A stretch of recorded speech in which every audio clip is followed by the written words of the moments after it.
आने के लिए नई दिशा आयाम देगा। धन्यवाद। जय विज्ञान, जय उद्यमिता, जय भारत, जय हिंद। नमस्कार।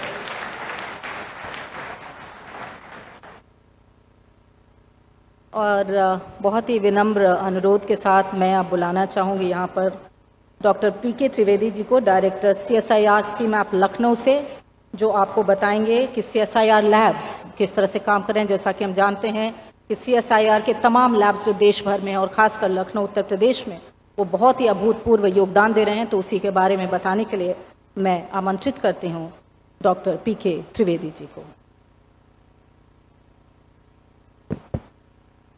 माननीय मुख्यमंत्री उत्तर प्रदेश एवं minister of state science and technology, अपने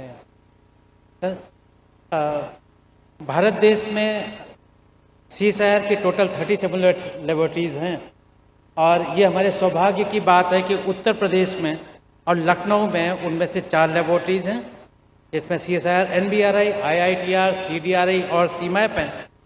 वैसे तो ये अलग अलग क्षेत्रों में कार्य करते हैं, लेकिन ध्येय हमेशा एक होता है कि किस तरह से एक साथ देश में हेल्थ केयर, इन्वायरमेंट, एग्रीकल्चर और मेडिसिनल एरोमेटिक प्लांट के क्षेत्र में देश को आत्मनिर्भर बनाएं। CSIR NBRI जो बॉटेनिकल रिसर्च इंस्टीट्यूट है और पेड़ पौधों पे के सभी आयामों में काम करता है। CSIR फ्लोरिकल्चर मिशन को लीड कर रहा है और लगभग सभी राज्यों में फ्लोरिकल्चर के थ्रू किसानों की आय को कैसे बढ़ाया जाए, इसके साथ में स्टार्टअप को बढ़ावा दे रहा है। NBRI ने जो बायो फर्टिलाइजर डेवलप किया वो उत्तर प्रदेश के लाखों किसान यूज कर रहे हैं और विश्व का सबसे पहले कॉटन ट्रांसजेनिक जो कि पिंक बॉलवर्म के लिए है, इस संस्थान से निकला है। संस्थान ने काफ़ी सारे हर्बल प्रोडक्ट बनाए आज जो मार्केट में स्टार्टअप और इंडस्ट्री के थ्रू उपलब्ध हैं। CDRI जब से बना है देश में ड्रग डिस्कवरी और डेवलपमेंट के क्षेत्र में अग्रणी भूमिका निभा रहा है। CDRI ने देश को 13 ड्रग्स दी हैं और लगभग 80 से ज़्यादा प्रोसेस टेक्नोलॉजीज इंडस्ट्री को दी हैं। एंटी मलेरियल और एंटी कैंसर के क्षेत्र में उससे काफ़ी अच्छा योगदान दिया है। अभी कुछ महीने पहले ही CDRI ने नॉन अल्कोहलिक फैटी लीवर के लिए एक फाइटोफार्मास्यूटिकल ड्रग इंडस्ट्री को दी है। CSIR IITR जो कि Indian institute of toxicology research है ने देश में इन्वायरमेंट के क्षेत्र में बहुमूल्य योगदान दिया है। सेफ ड्रिंकिंग वाटर्स के टेक्नोलॉजी के अलावा इन्वायरमेंट के क्षेत्र में काफ़ी पॉलिसीज बनाई हैं। बायरैक बायोनेस सपोर्ट में 50 स्टार्टअप और 130 इंडस्ट्रीज को सपोर्ट कर रहा है। CMAP लगभग 60 वर्षों से मेडिसिनल और एरोमेटिक प्लांट के क्षेत्र के सभी आयामों में कार्य कर रहा है और लगभग 150 ऐसी वैरायटीज बनाई हैं जो कि इस समय किसान उसको उपजा रहे हैं। मेंथॉल मिंट के बारे में सारा विश्व जानता है कि CMAP ने किस तरीके से जो वैरायटीज बनाई। आज जो पहले जीरो प्रोडक्शन इंडिया में होता था, आज हम लोग विश्व का 80% प्रोडक्शन यहाँ पे करते हैं और उसका 80% से ज़्यादा उत्तर प्रदेश में होता है। CMAP का एरोमा मिशन जो कि एक फ्लैगशिप प्रोग्राम है, CMAP उसको लीड कर रहा है और देश को लेमन ग्रास ऑयल के क्षेत्र में सबसे बड़ा एक्सपोर्टर बनाया है। इसके साथ ही साथ में वो लगभग 150 स्टार्टअप और SME से जुड़ा हुआ है। CSIR CMAP ट्राइबल एरियाज में काम कर रहा है और लगभग 20 ऐसे ट्राइबल एरियाज में उनकी आमदनी को कैसे बढ़ाया जाए उस पर काफ़ी कार्य किया है। और इसके साथ साथ में वो देश में लगभग 10,000 महिलाओं को किस तरीके से मंदिर में चढ़े फूलों को वैल्यू ऐड करके प्रोडक्ट बनाए जाएं उसके बारे में ट्रेन किया है और वो सारे प्रोडक्ट आज मार्केट में उपलब्ध हैं। धन्यवाद।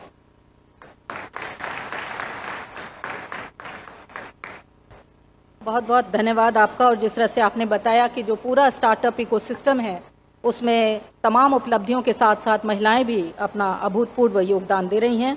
और अब मैं विनम्र निवेदन के साथ बुलाना चाहूँगी doctor Radha Rangarajan, director CSIR CDRI Lucknow को, for the presentation of conclave report. Madam Radha Rangarajan.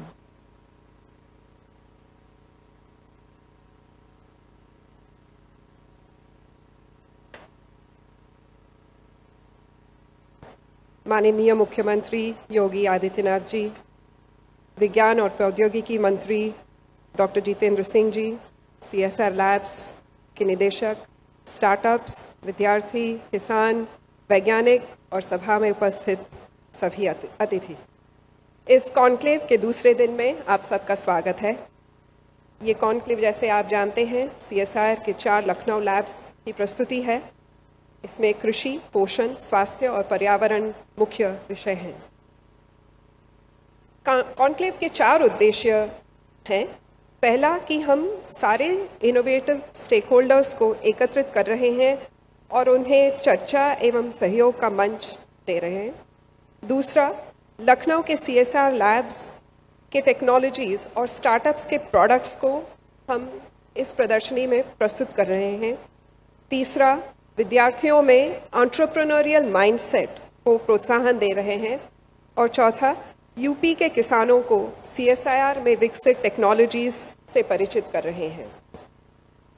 The conclave was inaugurated yesterday by the Honorable Deputy Chief Minister Shri Brajesh Pathak ji in the presence of DG CSIR and DSIR Dr. N. Kalai Selvi.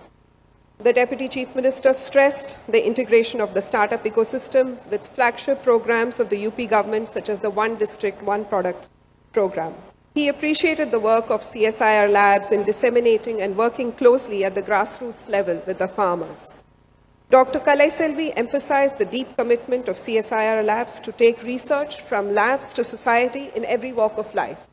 She stressed that the ecosystem of the 4 CSIR labs in Lucknow is a strong one and one that innovators should tap into. Over the last 2 days, we've had a congregation of 400 farmers from different parts of UP and India. Workshops of the farmers were held to raise awareness of the cultivation of aromatic and medicinal plants, plant-based product development, including value addition, and marketing strategies. The goal was to encourage entrepreneurial activities and thereby raise the incomes for farmers. We've had about 50 startups participating in the conclave across the major themes. They are supported by the CSIR labs through tech transfers, value additions, or joint research collaborations. A third component of this conclave was the hackathon that we organized for college and school students. There were 91 entries for healthcare, 18 for agri-nutrition, 38 for environmental sciences. Two winning teams from each theme have been felicitated, and they will be closely mentored by CSIR labs to convert their ideas into products. Finally, one of the major outcomes of this conclave has been the signing of MOUs, tech transfer agreements, and product launches. Today, 7 licensing and tech transfer agreements and 5 MOUs will be signed. Yesterday, 4 MOUs were signed. 5 products will be launched. 2 new plant varieties will be released, and an online web server for identification of CRISPR-Cas systems in microbial genomes will be launched. हम आप सबके उपस्थिति के लिए बहुत बहुत आभारी हैं। हम जानते हैं कि नवाचार आर्थिक प्रगति और समाज कल्याण की कुंजी है। इसलिए ये ज़रूरी है कि हम सब मिलकर इस दिशा में कदम बढ़ाएं। इस विषय में हम अपने माननीय अतिथियों का मार्गदर्शन भी चाहेंगे। धन्यवाद। नमस्ते। जय हिंद।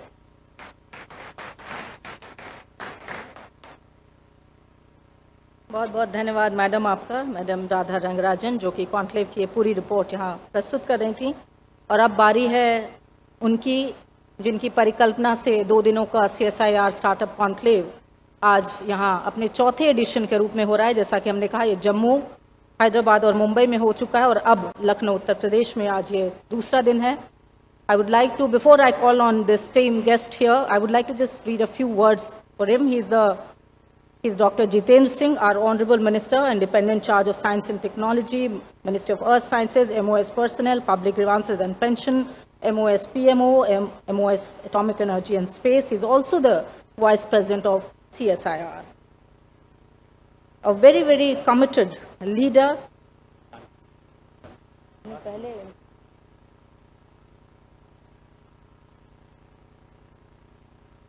Address it.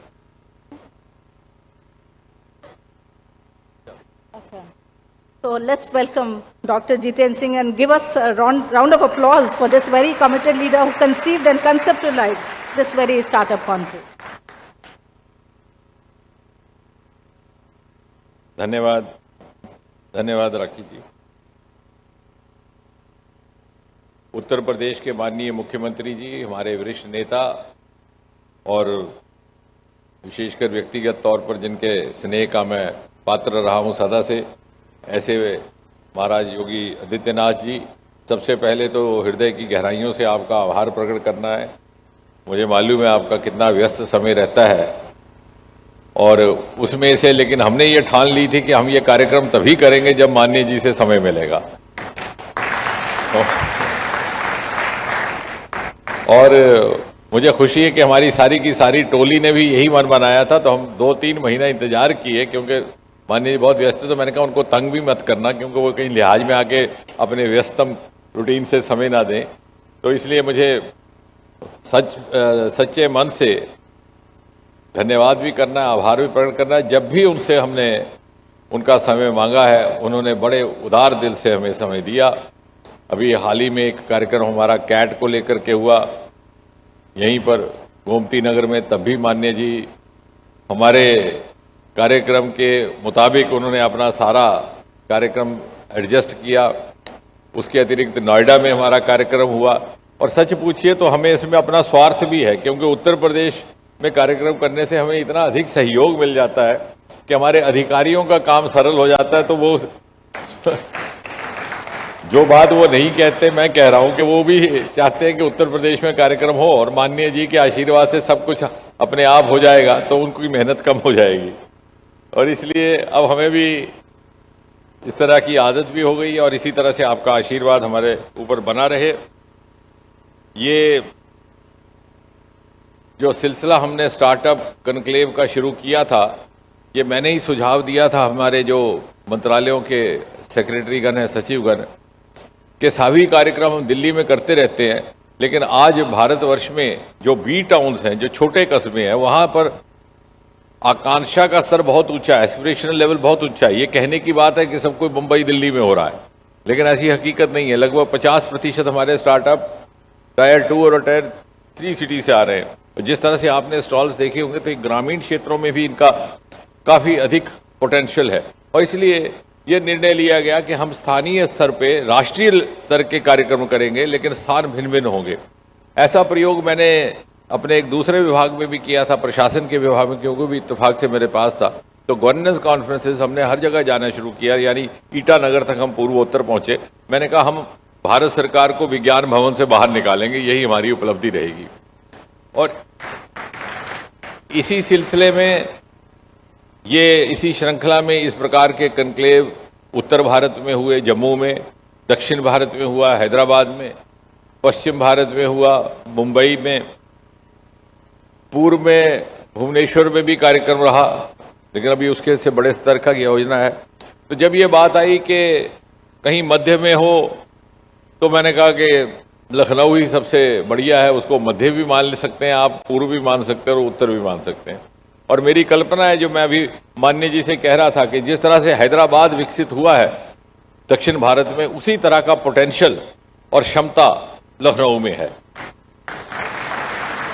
क्योंकि इतने सारे संस्थान हैं यहाँ पर जिनको कभी आज तक खोजा नहीं गया, तराशा नहीं गया। और मैं भी अपने सभी डायरेक्टर साहिबान को यही मशवरा दे रहा था कि सबको इंटीग्रेट करके एक क्लस्टर बना करके अगली बार कार्यक्रम किया जाए। उसमें जो एजुकेशन के इंस्टीट्यूट्स हैं वो भी शामिल हों, क्योंकि हमारे मंत्रालय की ओर से लगभग हर शिक्षा संस्थान को सहयोग मिल रहा है किसी न किसी तरह, चाहे वो राशि के तौर पर मिल रहा है या टेक्नोलॉजी पार्टनरशिप के तौर पर मिल रहा है।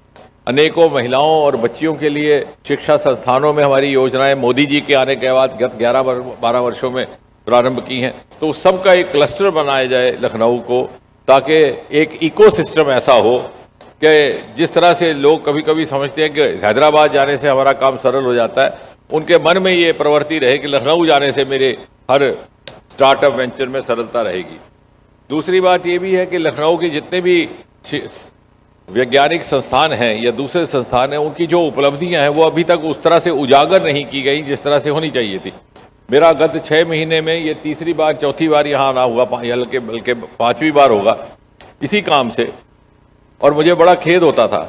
उदाहरण के तौर पर जिस इंस्टीट्यूट का अभी डायरेक्टर साहब अपना संबोधन कर रहे थे, इसने दुनिया में पहली बार 108 पत्ती का कमल इजाद किया, जेनेटिक पोजीशन, जिसका नाम रखा गया नमो ऐप।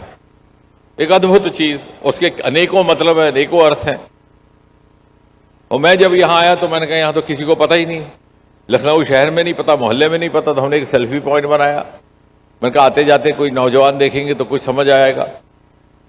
और आप करिश्मा देखिए कि अभी लखनऊ पूरे को पता नहीं था, हिंदुस्तान में तो पता था ही नहीं, लेकिन कौन बनेगा करोड़पति में अमिताभ बच्चन साहब ने उसका सवाल पूछ डाला, क्योंकि उनकी रिसर्च टीम घूमती घूमती यहां आई।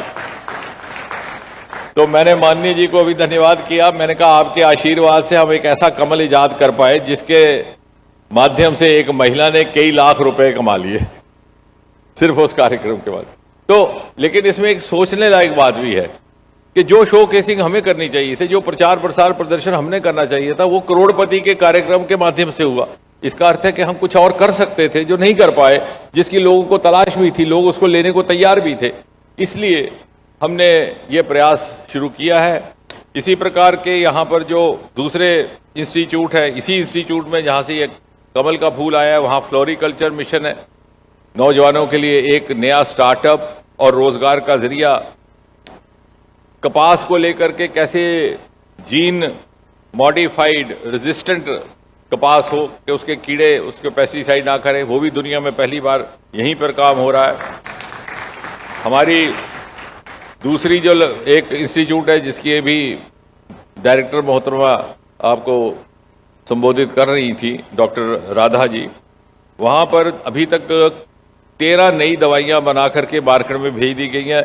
कैंसर की दवाई, और आजकल आपने सुना होगा फैटी लिवर बहुत ज़्यादा पाया जा रहा है, और फैटी लिवर की बात करना फैशन भी बन गया। गायबाना सैर करते भी ये होता है, तुझे फैटी लिवर तो नहीं, तो मुझे इतना है तो तुझे कितना है, तुझे ग्रेड 1 है तो मुझे क्या है, क्योंकि कहा जा रहा है कि हर तीसरे हिंदुस्तानी को फैटी लिवर होने लगा। उसके इलाज के लिए पहली बार अगर कोई दवाई बन रही है तो डॉक्टर राधा रंगराजन के हाथ से। तो ये बातों का यदि हम बात नहीं करेंगे तो हम बात इसलिए नहीं है कि हमारी पब्लिसिटी हो, इसलिए कि जो इनके लाभार्थी हो सकते हैं उन तक बात पहुंचे। इसलिए हमने आज ये भी एक चर्चा की कि हम जो सोशल मीडिया हैंडल्स हैं उनके द्वारा छोटे छोटे जिंगल्स बना कर देंगे। हमें प्रदेश सरकार से इतना सहयोग है कि जहाँ जहाँ हमें ज़रूरत पड़े हम माननीय जी के पास उनके कार्यालय में भी जाकर उनके आगे निवेदन कर सकते हैं। इसी तरह से हमारा CMAP का इंस्टीट्यूट है जिसके डायरेक्टर है, माननीय जी आपको जानकर के खुशी होगी कि दुनिया भर में जो मिंट की गोली खाई जाती है वो यहाँ से बनी थी। अब देखिए कि सर रामनाथ चोपड़ा जो CSIR के साथ जुड़े थे, जिनका नाम याद किया जाता है फादर ऑफ फार्माकोलॉजी, तो सेवानिवृत्त हुए थे कलकत्ते से। उन्होंने काम शुरू किया जम्मू की लेबॉर्ट्री से, वहां से वो प्रोजेक्ट शुरू हुआ, बाद में वो लखनऊ पहुंचे और अंततः जो मिंट की गोली निकाल करके उन्होंने दुनिया को भेंट की वो लखनऊ से हुई। तो कितना कुछ लखनऊ हो रहा है। तो मैंने अभी भी ये कहा कि लखनऊ केवल इमामबाड़ा और भूल भुलैया का शहर नहीं है। जो आधुनिक भारत है, जो न्यू इंडिया है, जैसे मोदी जी बार बार कहते हैं, उसके भी बहुत सारे शाहकार यहाँ हैं। ये 108 पत्ते का कमल, ये मिंट की गोली, और अब तो वैल्यू एडिशन के तहत मिंट के माउथ फ्रेशनर्स इत्यादि भी अगर आप स्टॉल में जाएंगे उसकी काफ़ी मार्केट बन चुकी है। आने वाले समय में राज्य सरकार के प्रोत्साहन और से सहयोग से प्रोत्साहित होकर के हमने अनेकों कुछ और योजनाएं भी बनाई हैं। मुझे कहते हुए खुशी है कि हमने प्रधानमंत्री मोदी जी ने नेशनल क्वांटम मिशन लॉन्च किया था और पहला क्वांटम सेंटर हिंदुस्तान का उत्तर प्रदेश के राज्य में नोएडा में स्थित किया जाएगा। और हमारे लिए बड़ा भाग्यशाली हुआ है माननीय जी का यहाँ रहना कि हमारी एक दूसरी इंस्टीट्यूट था सेंट्रल इलेक्ट्रॉनिक लिमिटेड नोएडा में स्थित साहिबाबाद में, वो घाटे में चल रहा था। बात ये आई कि उसको नीलाम कर दिया जाए। हमने कहा साहब हमें 1 साल 2 साल दीजिए, और मुझे खुशी के 2 साल में वो प्रॉफिट मेकिंग इंस्टीट्यूट बन गया और उसका डिविडेंड की भेंट हमने चेक माननीय जी को दिया। और वो इंस्टीट्यूट है जिसने हिंदुस्तान का सबसे पहला सोलर सेल इजाद किया था सन 1977 में, जब किसी को, तो यानी देखिए हिंदुस्तान का पहला सोलर सेल भी उत्तर प्रदेश से। हम बात करते हैं हैदराबाद बंगलौर की, क्योंकि लखनऊ की हम चर्चा नहीं कर पाए, उत्तर प्रदेश की चर्चा नहीं कर पाए, और इसलिए एक नया बायोटेक्नोलॉजी इंडस्ट्रियल पार्क यहां बनाने की योजना है। हमारा जो दूसरा विभाग है बायोटेक्नोलॉजी का, उसकी एडवाइजर डॉक्टर शर्मा वो संपर्क में है मुख्यमंत्री कार्यालय के साथ। बहुत जल्द हम उसके लिए जमीन का कह दिया गया, तो वो भी हम करेंगे। और एक नया मेरे मन में विचार आया है कि महाराज जी हम जगह जगह साइंस म्यूजियम बना रहे हैं, तो हम एक साइंस म्यूजियम यहां भी बनाएं, क्योंकि और अभी हाल ही में आज ही से हमने जो आपका बोटैनिकल गार्डन है, हिंदुस्तान के सबसे पुराने बोटैनिकल गार्डन में, उसमें हिंदुस्तान का पहला स्वास्तिक लोटस गार्डन, यानी इकलौता हिंदुस्तान में, और कहीं नहीं है। मेरा आपसे अनुरोध है, आप जाकर के देखिए, उसका आनंद लीजिए। दुनिया भर के कमल के फूल वहां लगाए गए हैं, थाईलैंड और जगह जगह से वहां ला करके, और ऐसा वातावरण इजाद किया गया कि वो 12 महीने चल सके। यानी उसको कितनी सूरज की रोशनी देनी, क्या उसमें पदार्थ डालने, कि थाईलैंड की यहाँ पर जलवायु नहीं है तो कैसे सस्टेन करना, बड़े एक वैज्ञानिक ढंग से प्रयोग करके उसे सफल बनाने का प्रयास किया गया।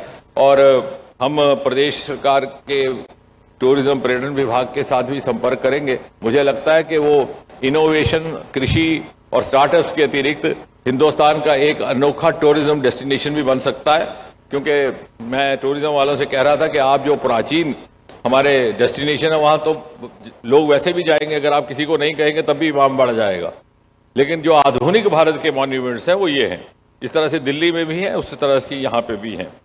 और CSIR के ये जो हमने कन्क्लेव शुरू किए हैं, पिछले साल हमने प्रयोग किया था 1 वीक 1 लैब, हर लैब का एक कार्यक्रम करके उसकी शो केसिंग करनी, कि यहाँ का कमल, वहाँ का ट्यूलिप। इसी तरह से हमारी पालमपुर हिमाचल के इंस्टीट्यूट ने 12 महीने चलने वाला ट्यूलिप पैदा किया है। किसी ने ये नहीं पूछा, ना सोचा कि जनवरी के महीने में जब प्रधानमंत्री मोदी जी अयोध्या गए तो उन्होंने ट्यूलिप चढ़ाया।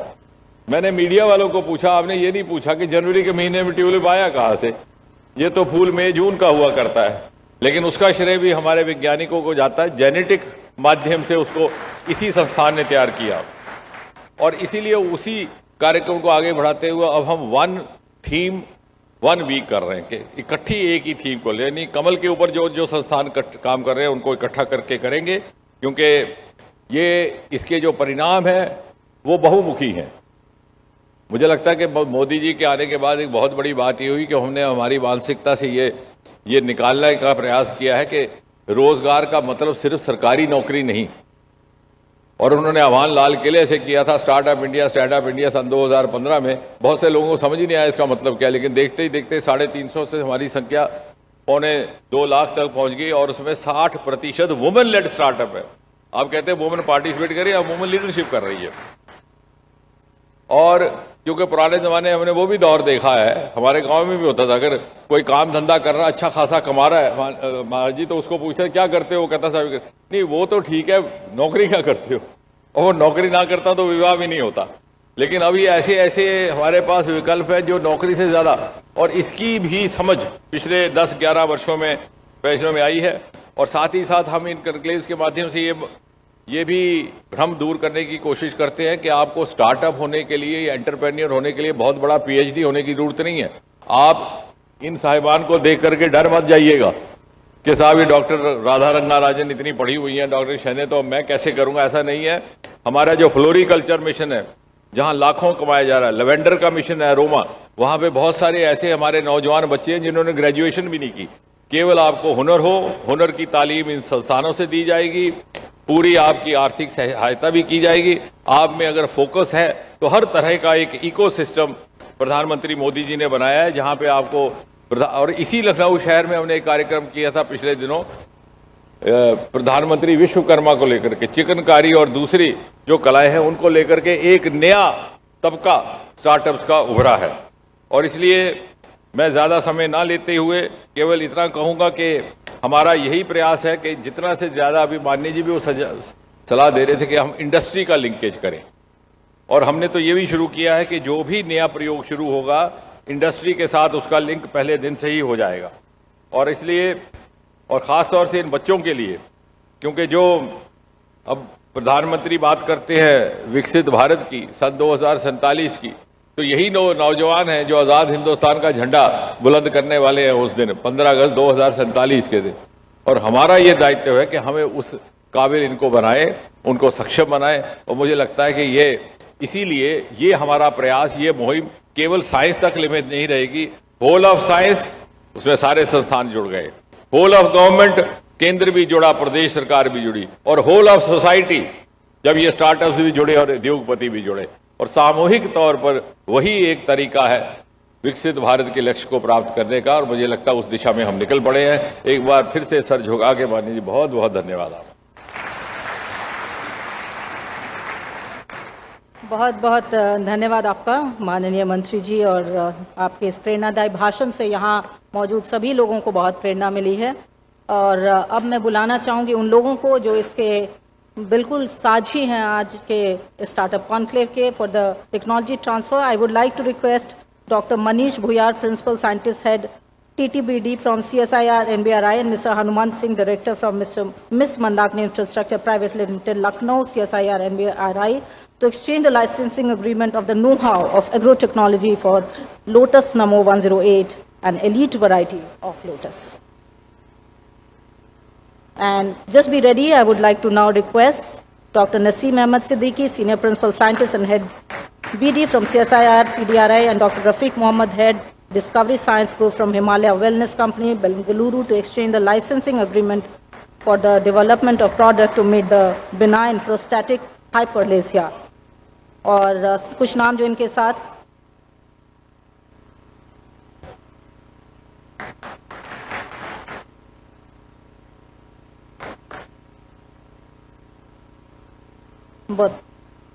नरेंद्र टेडी गोपुला, मोनिका सचदेव, रविशंकर भट्टा, श्रीकांता कुमार रथ, प्रभात रंजन मिश्रा, माधव सिद्धार्थ, प्रीत रस्तोगी, तृप्ति मिश्रा, अंकित कुमार अग्रवाल, दीपेंद्र सिंह, सौरभ कुमार, बिलाल अहमद हकीम, सर्वेश कुमार वर्मा, अर्नव विश्वास, Sandeep उर्नांडूर, and Sonam Kanchan, who are also to be mentioned. I would now like to request Dr. K.C. Khulbe, Chief Scientist and Head BDG from CSIR, IITR, and Dr. Wazir Singh Dahiya from Jairani Dahiya, from Ms. WS Telematics Private Limited, to exchange the licensing agreement for the technology of the portable water analysis kit. We have less time, so I am inviting each one of you very quickly. I would like to request now, after this, Dr. Manish Bhayar again, Principal Scientist Head TTBD from CSIR NBRN, and Mr. Ashish Patel and Mr. Mini Dhaduk from Miss Elementa Biotech Private Limited, Anand, to exchange the licensing agreement for the know-how of microbial incubant. I would like to request Dr. Manish Bhayar, Principal Scientist from CSIR NBRN, Mr. Anuj Goyal and Mr. Anant Upadhyay from Ms. Shri Ganesha Fireworks Limited, Raipur, to exchange the licensing agreement for the technology of green firecracker and eco-friendly fragrant-free cracker. I would also now like to request Dr. Ramesh Kumar Srivastava, Senior Principal Scientist and Head BDC from CSIR CMAP, and Mrs. Priya Ojha, Director from Petal Drift, Lucknow, to exchange the licensing agreement for the technology of pain-relieving aromatherapy oil Relaxo MAP. I would like to request Dr. Manish Bhayar, again Principal Scientist from CSIR NBRI, and Mr. Umang Goyal from Ms. Shri Ganesha Global Gulal Private Limited, Raipur, to exchange the licensing agreement for the technology of a series of elite perfumes, namely Potus Rudra and Frontus Kumbh, and air freshener Protus Fresh. I would like to now invite some of those product launching, and for that, just be ready. I would like to request Dr. Manish Bhayar, again Principal Scientist from CSIR NBR, and Mr. Umang Goyal and Anuj Goyal from Shri Ganesha Global Gulal Private Limited, Raipur, to launch the product of herbal liquid Sindoor developed by CSIR NBRI. The herbal liquid Sindoor developed by CSIR NBRI. These are product launches, ladies and gentlemen, happening between the different labs and the industry here. I would like to now request Dr. Manish Bhayar, Principal Scientist from CSIR NBRI, and Mr. Anil Kumar from Ms. Ashwini Homeo and Ayurveda Private Limited, Hyderabad, to launch the product of herbal nano serum and microbial incubant developed by CSIR NBRI. I would like to request Dr. Manish Bhuya, Principal Scientist from CSIR, NBR, and Dr. Mr. Deepak Sharma, Country Head from Messrs. Imperial Life Sciences Limited, Gurugram, to launch the product of 120K SNP chip developed by CSIR, NBRI. The next. समय कम है इसलिए जल्दी जल्दी नाम लेना जरूरी है. I would like to request Dr. Manish Bhuya, Principal Scientist from CSIR, NBRI, and Ms. Kirutika from Ms. Alpha Switchgear Private Limited, Erode, to launch the product of, and we would launch Pink Gold Tea भी CSIR NBRI द्वारा यहाँ पर एक product जो यहाँ launch किया जा रहा है. Plant varieties and web server release के लिए बुलाऊंगी CSIR CMAP जिन्होंने डेवलप किया है release water variety of Kalmegh Vardhan. I invite doctor Gunjan Tiwari CSIR CMAP के लिए. आप सब लोग तैयार रहें क्योंकि समय बहुत कम है और हमारे माननीय मुख्यमंत्री जी ने इतना समय दिया. CSIR CMAP has developed and released variety of patchouli, Atishreshtha and Chanya Hiremath को मैं इनवाइट करना चाहूंगी. CSIR CMAP release on online web server cum database for CRISPR-Cas. इसके लिए डाटाबेस रिलीज है. इसके लिए इनवाइट करना चाहूंगी डॉक्टर आकांक्षा सिंह को एंड डॉक्टर अमन कौशिक को. हो गया.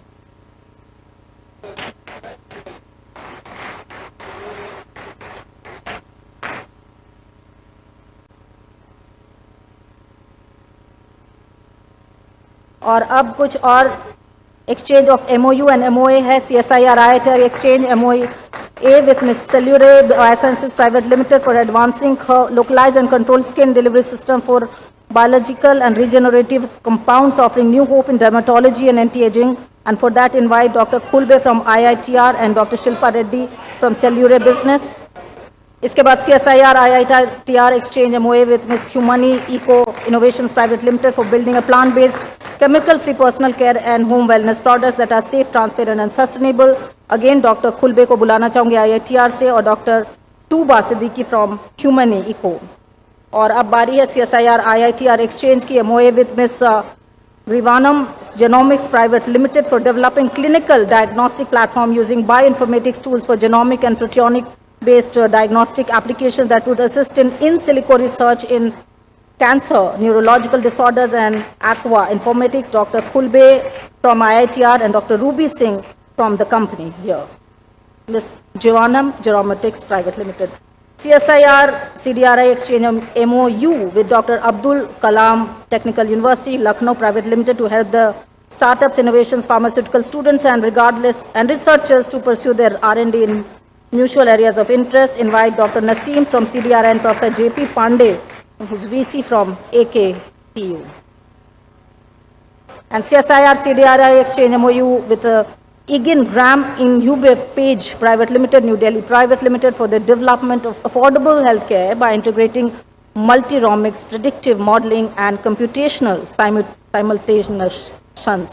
Dr. Naseem, again, I invite him, and Dr. Shubhav Sinha from Agin Grams.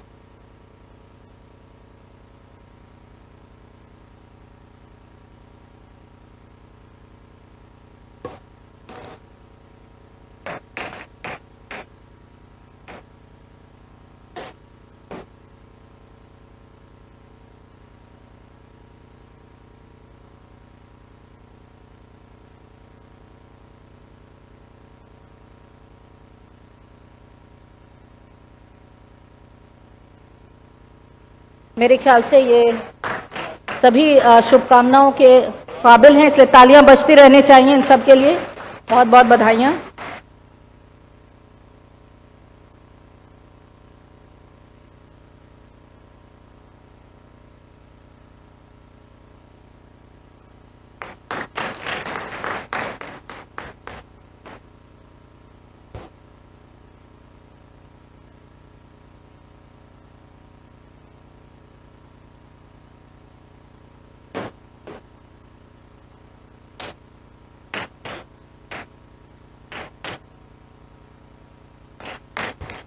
इन सबको बहुत बहुत शुभकामनाएं. Many congratulations and maybe more clapping for all of them. Round of applause for all those who have contributed to this success story. The Startup Conclave has given platform to such opportunities And such tie-ups, such exchanges which are happening between the labs and the industry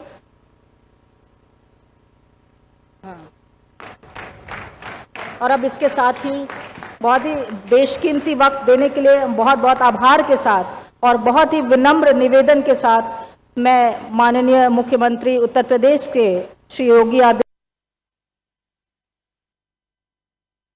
करें, हमें प्रेरित करें अपने शब्दों के साथ। माननीय मुख्यमंत्री श्री योगी आदित्यनाथ जी उत्तर प्रदेश।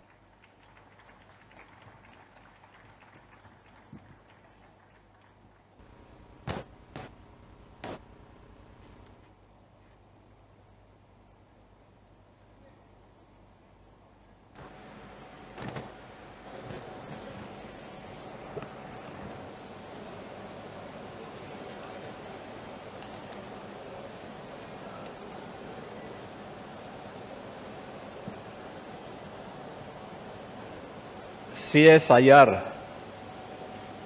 स्टार्टअप कॉन्क्लेव 2025 के आज के इस समापन समारोह में जिनका भी यहाँ पर योग्य मार्गदर्शन प्राप्त हुआ है,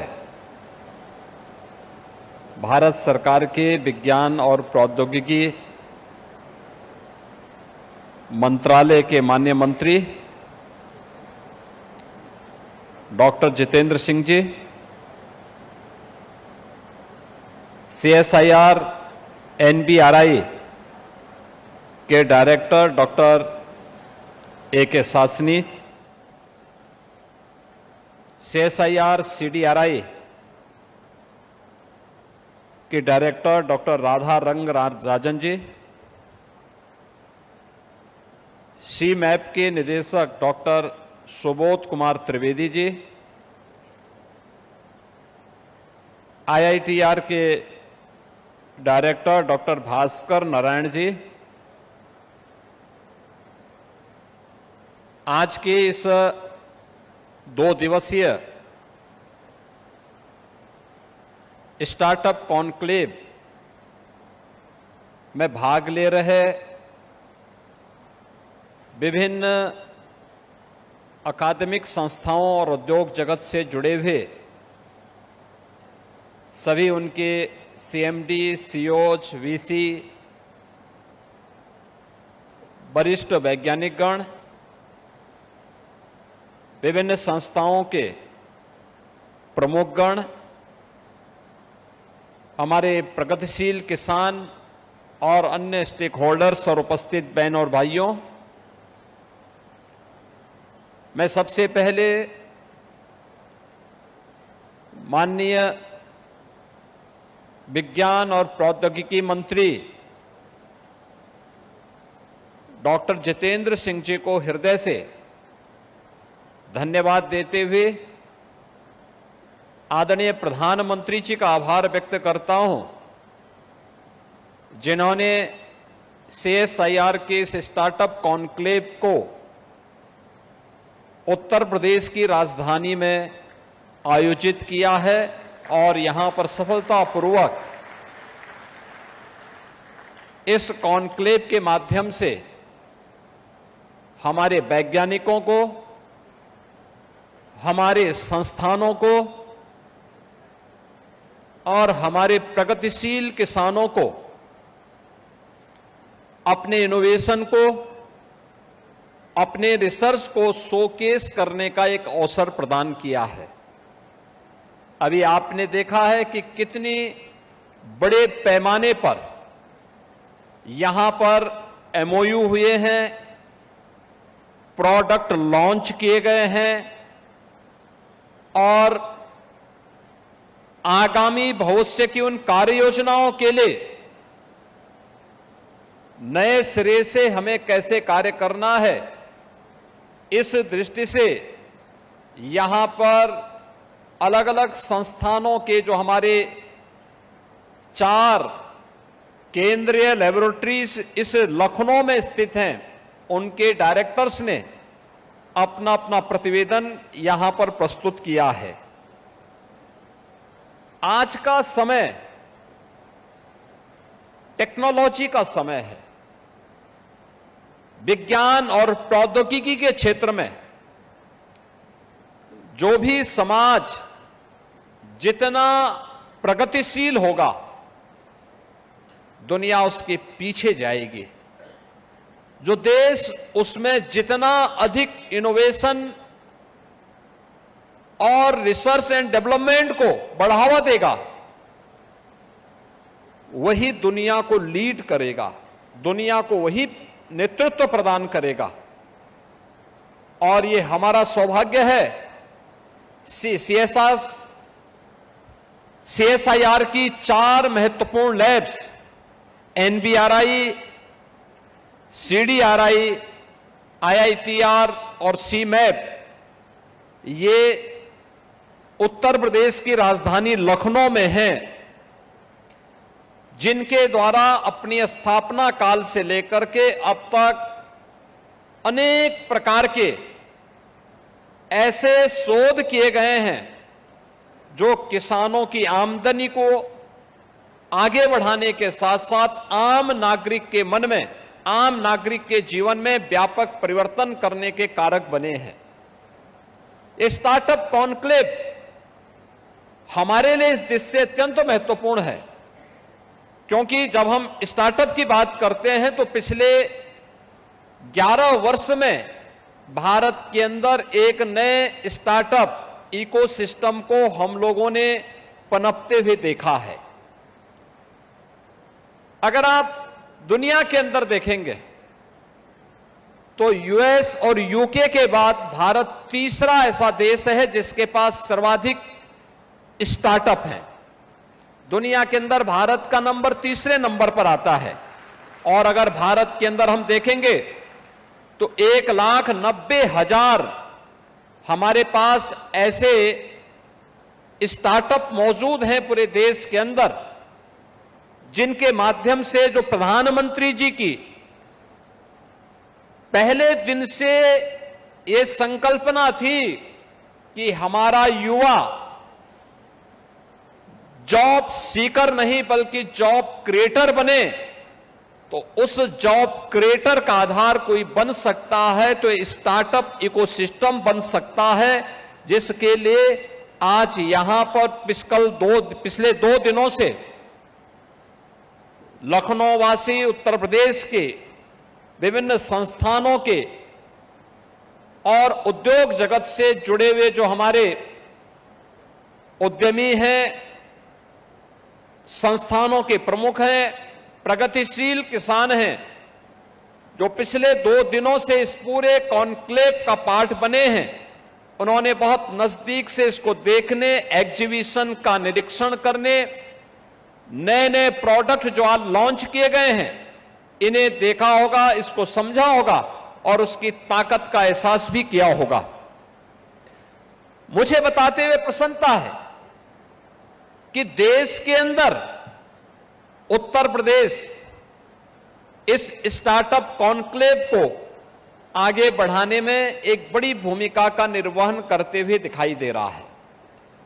उत्तर प्रदेश के अंदर हम लोगों ने स्टार्टअप और उसके इनोवेशन को बढ़ावा देने के लिए तेजी के साथ कार्य किया है और वर्तमान में हमारे पास 17,000 से अधिक स्टार्टअप उत्तर प्रदेश के अंदर कार्यरत हैं, जिनमें 8 यूनिकॉर्न भी हैं। उत्तर प्रदेश में अब तक 72 इनक्यूबेटर्स और 7 सेंटर ऑफ एक्सीलेंस ये भी स्थापित हुए हैं। और मुझे बताते हुए प्रसन्नता है कि अकेले उत्तर प्रदेश सरकार ने यहां पर इनक्यूबेटर्स को प्रोत्साहित करने के लिए 137 करोड़ रुपए की सहायता भी अपनी ओर से इन सभी स्टार्टअप को उत्तर प्रदेश के अंदर उपलब्ध करवाया है। हमें इस बात को ध्यान रखना होगा, आज की नई तकनीक और समाज की डिमांड और राष्ट्र की आवश्यकता के अनुरूप उस प्रकार के अच्छे इकोसिस्टम को डेवलप करने में इस स्टार्टअप की एक बड़ी भूमिका हो सकती है। अलग अलग फील्ड के हो सकते हैं।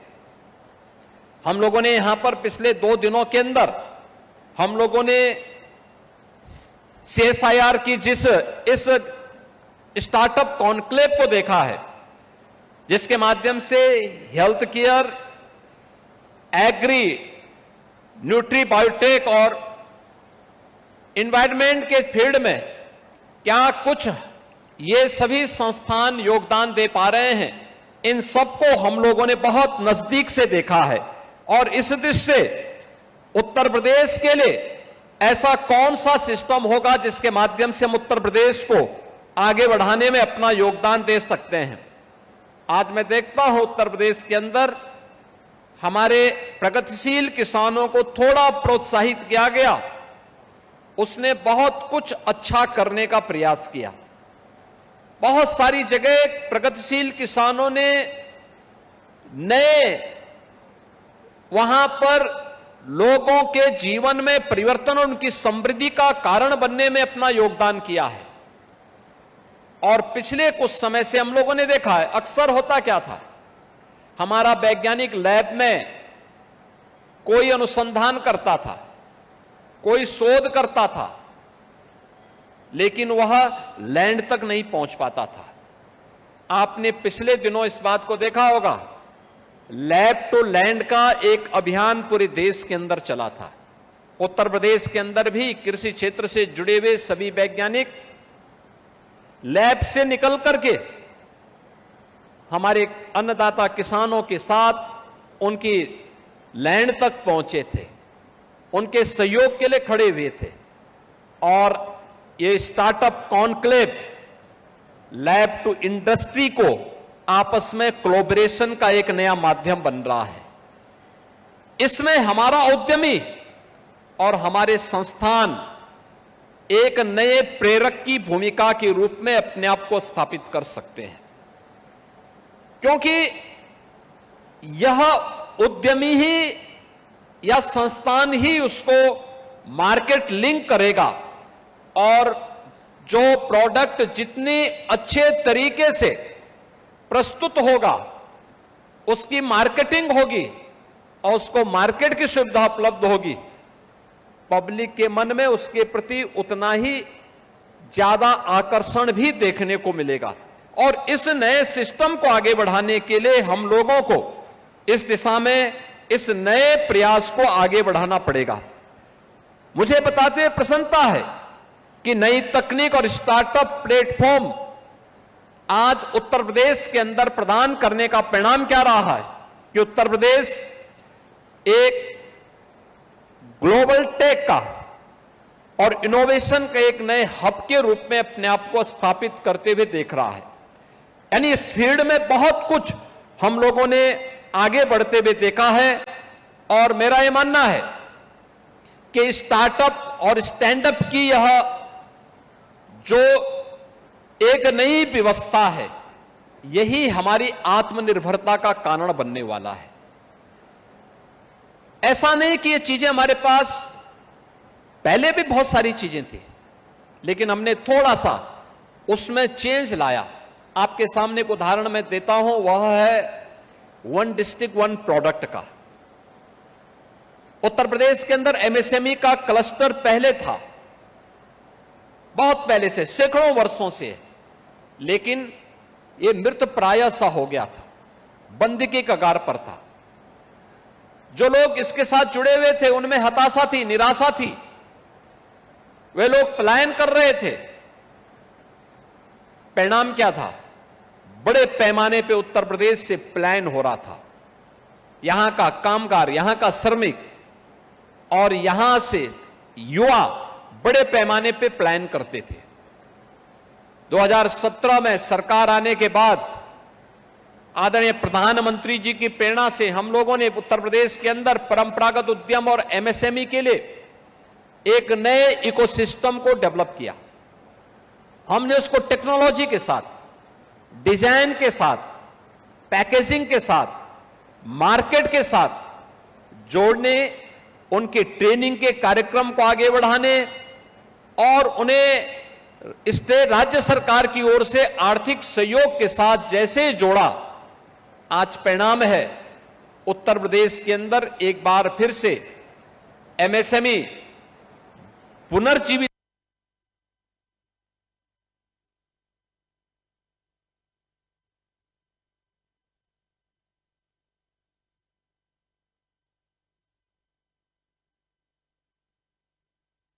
एमएसएमई यूनिट आज उत्तर प्रदेश के अंदर कार्यरत हैं, जिनमें 2 करोड़ से अधिक लोग कार्य कर रहे हैं और 2 करोड़ से अधिक लोगों के यानी 2 करोड़ परिवारों की आजीविका जिस वन डिस्ट्रिक्ट वन प्रोडक्ट के माध्यम से आज उत्तर प्रदेश के अंदर प्राप्त हो रही है, यानी 10 करोड़ लोग सीधे सीधे उसके साथ जुड़े हुए हैं।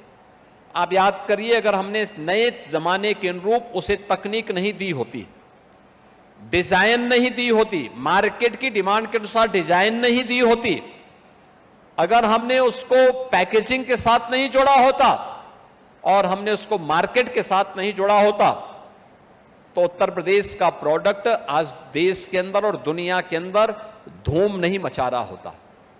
हम आज के दिन पे लगभग 2 लाख करोड़ रुपए के एमएसएमई प्रोडक्ट को देश यानी दुनिया के मार्केट में पहुंचाने का काम कर रहे हैं और दुनिया के अंदर एक्सपोर्ट अकेले उत्तर प्रदेश का एमएसएमई प्रोडक्ट आज के दिन पर देश के अंदर हो रहा है। ये चीजें दिखाती हैं कि सरकार के स्तर पर थोड़ा प्रोत्साहन की आवश्यकता है और उसको आज जैसे ही डबल इंजन की सरकार ने थोड़ा भी प्रोत्साहन देकर के पुशअप किया, परिणाम क्या है कि तेजी के साथ वह एक नया कल्चर उत्तर प्रदेश के अंदर पैदा हुआ, वो आगे बढ़ता हुआ दिखाई दिया है। ऐसे ही स्टार्टअप में है, आज का युवा वो चाहता है कुछ नया करना, वो लकीर का फकीर नहीं बन सकता, वो कुछ नया करना चाहता है, लेकिन उसको उसके अनुरूप वातावरण प्रदान करने का काम इस सोसाइटी का भी है और सरकार का भी है। जब दोनों मिलकर के इस अभियान को आगे बढ़ाएंगे, वह तेजी के साथ इन कार्यक्रमों को आगे बढ़ा सकता है। और मुझे इस बात की प्रसन्नता है कि आज ओडीओपी प्रोडक्ट का परिणाम क्या है। उत्तर प्रदेश के अंदर हमारे पास 77 ऐसे प्रोडक्ट हैं, जनपद 75 हैं। हमने वन डिस्ट्रिक्ट वन प्रोडक्ट कहा, लेकिन हमारे पास 77 ऐसे प्रोडक्ट हैं जिन्हें जीआई टैग प्राप्त हुआ है और वैश्विक मांग जिनकी बढ़ी, यानी ग्लोबल मार्केट में जिनकी डिमांड बढ़ी है। वहां पर हमें सर्टिफिकेशन की आवश्यकता नहीं, क्योंकि जीआई टैग ने उन्हें सर्टिफिकेशन के साथ स्वयं जोड़ दिया है और दुनिया के मार्केट में, ग्लोबल मार्केट में उनकी डिमांड उसके माध्यम से स्वयं बढ़ती हुई दिखाई दी। और मुझे प्रसन्नता है उत्तर प्रदेश के अंदर एनबीआरआई ने, सीडीआरआई ने, आईआईटीआर ने और सीमैप ने इस दिशा में कुछ बहुत अच्छा काम यहां पर किया है। और खासतौर पर एनबीआरआई के काम को अगर हम देखते हैं तो जैविक खेती और जैव उर्वरकता के लिए इनके द्वारा किया गया कार्य, जिसके माध्यम से 9 लाख एकड़ भूमि में इन्होंने केमिकल फर्टिलाइजर और पेस्टिसाइड की को कम करके जैविक प्रोडक्ट की तरफ, जैविक खाद की तरफ किसानों को आकर्षित करने में एक बड़ी भूमिका का निर्वहन किया। और उसका परिणाम हमें विभिन्न प्रकार के फूलों की खेती के माध्यम से देखने को मिलता है। सीडीआरआई अलग अलग प्रकार की दवाओं के लिए भी यहां कार्य करता है और इनका लाभ उत्तर प्रदेश के अंदर हमें इसलिए मिलने वाला है। अभी यहां मैं देख रहा था, जब उत्तर प्रदेश के अब्दुल कलाम, हमारे APJ Abdul Kalam technical university के वीसी के साथ यहां पर केंद्रीय लेबोरेटरी के साथ उनके एमओयू हो रहे थे। उत्तर प्रदेश के अंदर आज जैसे अब यहां पर सीडीआरआई नई दवाओं की खोज में अपना योगदान दे रहा है, हम उत्तर प्रदेश के अंदर एक फार्मा पार्क का निर्माण कर रहे हैं। उत्तर प्रदेश के अंदर हम लोगों ने मेडिकल डिवाइस पार्क के निर्माण की कार्रवाई को तेजी के साथ आगे बढ़ाया है। उत्तर प्रदेश सरकार आईआईटी कानपुर के साथ मिलकर के मेडटेक पर सेंटर ऑफ एक्सीलेंस को विकसित करने का कार्य कानपुर में कर रही है। जैसा हम आईआईटी कानपुर के साथ मिलकर कर रहे हैं, जैसे यहां पर हमारी ये चारों सेंट्रल लैबोरेटरीज उत्तर प्रदेश सरकार के अलग अलग संस्थानों के साथ मिलकर के कार्य कर रही हैं, ऐसे ही हम लोग फार्मा और बायोटेक स्टार्टअप को भी और मजबूती से आगे बढ़ाकर के उत्तर प्रदेश को उसके हब के रूप में स्थापित करने में योगदान दे सकते हैं। वह कार्य यहां पर हो सकता है। ऐसे ही आईआईटीआर ने, हम उत्तर प्रदेश के अंदर हमेशा इन समस्याओं को जूझते हैं। खासतौर पर आप गंगटिक बेल्ट में जाएंगे, गंगा जी के किनारे के बेल्ट में जाएंगे, आप बलिया से लेकर के प्रयागराज तक आप आएंगे तो आप इस क्षेत्र में देखेंगे आर्सेनिक की समस्या, पानी में आर्सेनिक की भारी समस्या का सामना करना पड़ता है और एक प्रकार के कैंसर का सामना लोगों को वहां करना पड़ता है। अगर आप यमुना के क्षेत्र में जाएंगे, प्रयागराज के बाद जब आप जाते हैं आगरा से मथुरा के बीच में भारी पैमाने पर फ्लोराइड की मात्रा यमुना जी के जल में देखने को मिलती है। आईआईटीआर इस मामले में हम लोगों को एक नए वाटर फिल्टर के रूप में सहयोग देकर के इस कार्यक्रम को इस कार्यक्रम को उन्होंने अपने स्वयं के शोध का केंद्र बनाया है और उसमें उनके द्वारा कार्य किया जा रहा है। और जो सी मैप के बारे में यहां पे हमारे केंद्रीय मंत्री जी भी बता रहे थे कि मेथान मिंट क्रांति, यानी जो उत्तर प्रदेश के अंदर पिपरामिंट की खेती होती थी, बाराबंकी उसका केंद्र बना हुआ है। पश्चिमी उत्तर प्रदेश में आप मुरादाबाद, अमरोहा, संभल और बिजनौर में जाएंगे, बड़े पैमाने पे इसकी खेती होती है। उत्तर प्रदेश के अंदर अलग अलग जनपदों में, अवध क्षेत्र में भी काफी बड़े पैमाने पे इसकी खेती होती है। इसकी पिपरामेंट की क्या वैल्यू हो सकती है, वह उसका एक केंद्र और साथ साथ उत्तर प्रदेश के अंदर हमारा स्पिरिचुअल टूरिज्म की दृष्टि से यहां तमाम मठ हैं, मंदिर हैं, पौराणिक स्थल हैं, वहां पर धूप और सुगंधित प्रौद्योगिकी के लिए भी सी मैप ने बेहतरीन काम किया है और इन सभी कार्यों के माध्यम से हम लोग उसे आगे बढ़ाने में अपना योगदान दे सकते हैं। खासतौर पर उत्तर प्रदेश की दृष्टि से जब हम इन मुद्दों पर आगे कार्य करते हैं तो मैं इस अवसर पर इस बारे में जरूर कहूंगा कि उत्तर प्रदेश ने आज पिछले 8 साढ़े 8 वर्ष में आदरणीय प्रधानमंत्री जी के मार्गदर्शन और उनके नेतृत्व में हम लोगों ने सुरक्षा का एक बेहतरीन वातावरण उत्तर प्रदेश के अंदर दिया है। यह बेहतरीन वातावरण, यानी जिसे आप कह सकते हैं कि एक फेयरलेस बिजनेस का एक केंद्र उत्तर प्रदेश बना है।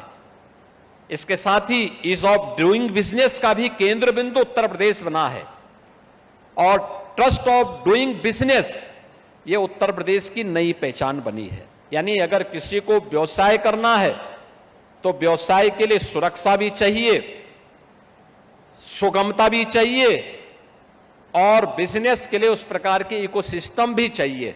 ये तीनों आपको उत्तर प्रदेश के अंदर आज देखने को मिलेंगे और उन्हीं बातों को लेकर के आज हम यहां पर आए हैं कि केवल हम नीतियां नहीं बना रहे हैं बल्कि हम उत्तर प्रदेश के हर युवा, हर उद्यमी और हर वैज्ञानिक के विचार को भी पंख दे रहे हैं, यानी उसको एक नई उड़ान के लिए पंख दे रहे हैं। इस प्रकार के इकोसिस्टम के माध्यम से सरकार हर योग्य स्टार्टअप के साथ खड़ी है।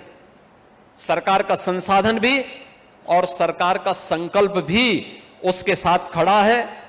हम चाहते हैं उत्तर प्रदेश के युवाओं की आंखों में चमक हो और वह चमक उसे प्रयोगशाला से लेकर के उद्योग और रोजगार में बदलने में सहायक हो, क्योंकि जो इस स्टार्टअप कॉन्क्लेव के पीछे का थीम है कि हर शोध उत्पाद के लिए बने, हर उत्पाद उद्योग बने और हर उद्योग भारत की सामर्थ्य और भारत की शक्ति बने। और यही है विकसित उत्तर प्रदेश और विकसित भारत के पीछे का राज, यानी अगर 2047 में भारत को